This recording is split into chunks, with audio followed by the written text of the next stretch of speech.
আজ আমি দুপুরে লাঞ্চের পরে আছড়ে পড়েছিলাম বারাসাত বইমেলাতে।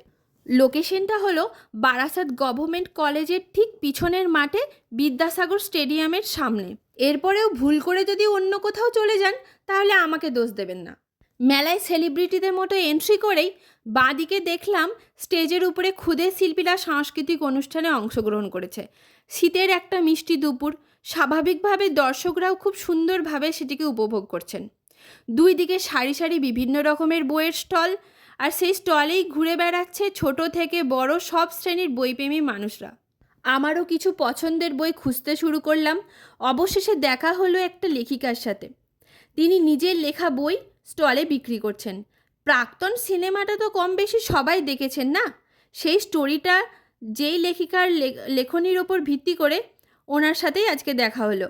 লেখিকার নাম হলো প্রিয়াঙ্কা ঘোষ। ওনার নিজের পছন্দের একটা উপন্যাস হলো সাগর বেলার ঘর। ওটা আমারও বেশ পছন্দ হলো, তাই আমি ওই উপন্যাসটাই নিয়ে নিলাম। আমার পছন্দের কিছু বই কাঠগোলাপ, আরশিনগর এইগুলোও নিয়ে নিলাম। অবশেষে টুকটাক কিছু খাওয়া দাওয়া করে যান্ত্রিক জগৎ থেকে বেরিয়ে একটু আলাদা করে দিনটাকে উপভোগ করলাম।